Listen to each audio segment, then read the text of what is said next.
कुछ common salts और उनके साइनोनिम्स के बारे में। जनरली हम सबने पढ़ा होता है 9th 10th +1 +2 में, लेकिन जब ये यही क्वेश्चन एग्जाम में आते हैं तो सिर्फ हमें इतना लगता है कि याद तो था, पढ़ा तो था, और एक्चुअल जो आंसर है वो हम शायद नहीं ढूंढ पाते हैं उन 4 ऑप्शन में से।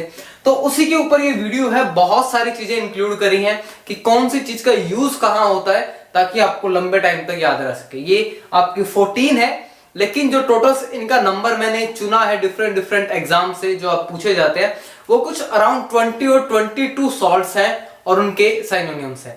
तो आपको बहुत सारे एग्जाम, स्पेशली जो फर्स्ट पार्ट होता है या जर्नल साइंस का पार्ट होता है, उसमें इनका जो क्वेश्चन है आपको हर बार मिलता है। आप कोई भी एग्जाम देंगे तो एक ना एक क्वेश्चन आपको जरूर मिलेगा।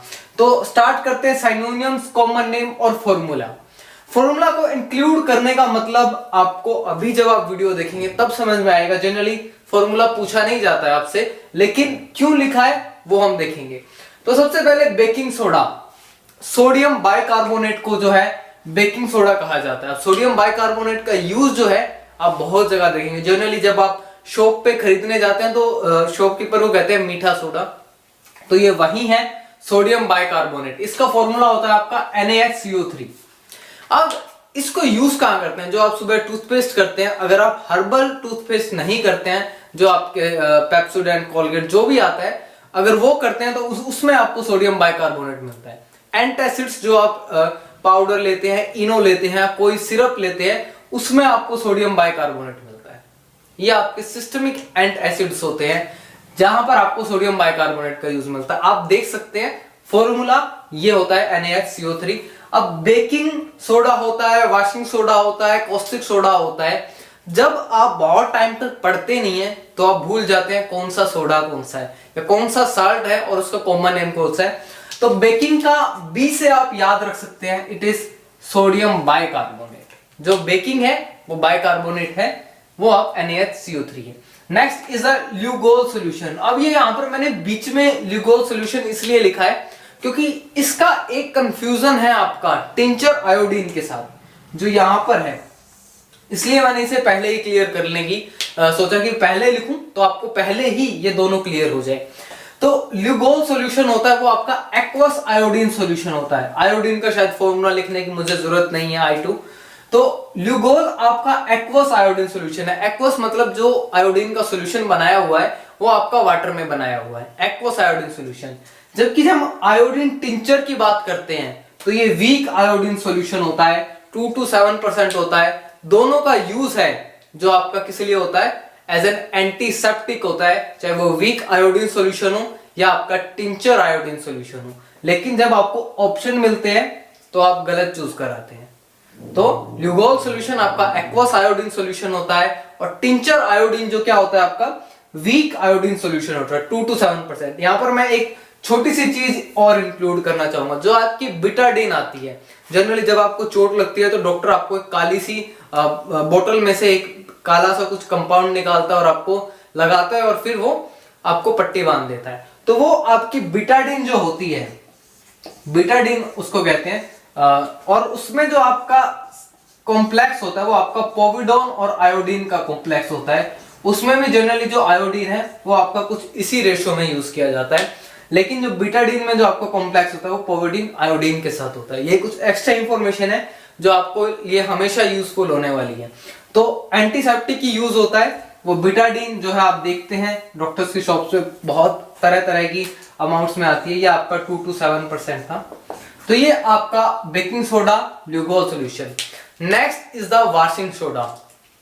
अब जनरली वॉशिंग सोडा क्या होता है, ये आपका सोडियम कार्बोनेट होता है। सोडियम कार्बोनेट, यहां पर बाइकार्बोनेट था और यहां पर सोडियम कार्बोनेट है, Na2CO3। वॉशिंग सोडा है तो कहां मिलेगा आपको? डिटर्जेंट्स में मिलेगा, सोप्स में मिलेगा, इसी जगह पर मिलेगा washing soda, sodium bicarbonate. Generally जहां पर साफ सफाई का काम आता है, वहां वॉशिंग का काम आता है, वहां आपको सोडियम कार्बोनेट मिलता है। जनरली टूथपेस्ट में भी मिलता है, एज एन सर्फेक्टेंट कई बार इसे यूज कर लिया जाता है। जो आपका वॉशिंग सोडा है सोडियम कार्बोनेट है। डिटर्जेंट में तो आपको मिलता ही मिलता है, और जगह पर भी ये यूज होता है सोडियम कार्बोनेट, Na2CO3। अब आपको वॉशिंग सोडा और बेकिंग सोडा में कंफ्यूजन नहीं होगा। वाशिंग सोडा आपको पता लग गया सोडियम कार्बोनेट है, और जो बेकिंग सोडा है सोडियम बाइकार्बोनेट है, जिसे हम मीठा सोडा कहते हैं, बहुत सारी चीजों में डलता है और बहुत सारे डिशेस को बनाने के लिए भी यूज होता है। नेक्स्ट इज द आपका कास्टिक सोडा। इसे जनरली जो है कास्टिक सोडा जो है आपका सोडियम हाइड्रोक्साइड NaOH.H2O।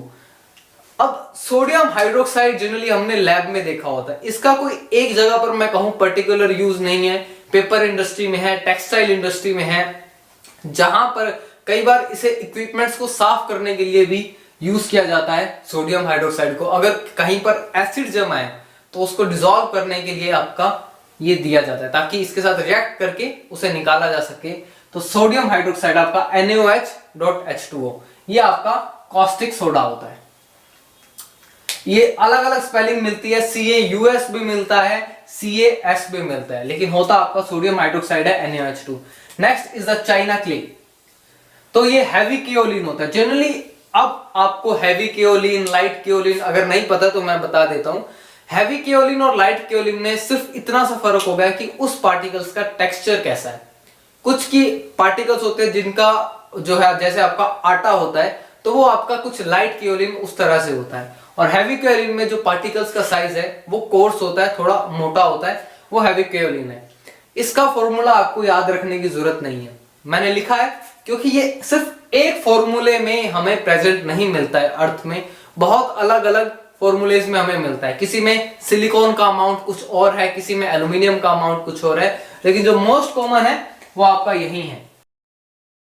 ये आपका जो है एल्यूमिनियम सिलिकॉन कंटेन करता है आपका चाइना के लिए। जनरली आपने जो है चाइना डिश देखी होती है वो इसी की ही बनी होती है। जो आप लैब में चाइना डिश यूज करते हैं हीटिंग के लिए, प्रेसिपिटेशन के लिए, वो हैवी केओलिन की होती है, Al2Si2O4O5OH4। Next is the Epsom salt, magnesium sulphate. कोई ज्यादा मुश्किल नहीं है, लेकिन आपको ये पता होना जरूरी है, MgSO4। इसका यूज कहां होता है मैग्नीशियम सल्फेट का? जनरली कुछ लोग जो इसे है बात जो आप पानी लेते हैं नहाने के लिए उसमें डालते हैं एज एन कॉस्मेटिक। इसका यूज होता है मैग्नीशियम सल्फेट का, जो आप पानी लेते हैं नहाने के, जब आप बात लेते हैं तो उसमें इसे डाला जाता है, तो एज एन कॉस्मेटिक पर्पस के लिए यूज होता है। इसके अलावा कॉन्स्टिपेशन में भी इसका यूज होता है मैग्नीशियम सल्फेट का। ये एज एन लैक्सेटिव आपका और काम करता है। लैक्सेटिव जो आपकी पेरिस्टालिस मूवमेंट है फीसिस की, उसको इंक्रीज करता है मैग्नीशियम सल्फेट। तो कॉन्स्टिपेशन में भी इसका यूज होता है magnesium sulphate. Next is gypsum. इन दोनों में जो कंफ्यूजन है, जिप्सम और plaster of Paris, formula same है, calcium sulphate calcium sulphate, CaSO4 लेकिन जो फर्क है वो आपका हाइड्रोक्सी में फर्क है। जो पीछे आपका H2O जुड़ता है उसमें फर्क है, हाइड्रेटेड कितना है। यहां पर जो आपका जिप्सम है ये आपका ज्यादा हाइड्रेटेड होता है, 2H2O होता है इसके साथ, और जो प्लास्टर ऑफ पेरिस है इसमें हाफ H2O होता है, 1/2 H2O। तो ये फर्क होता है।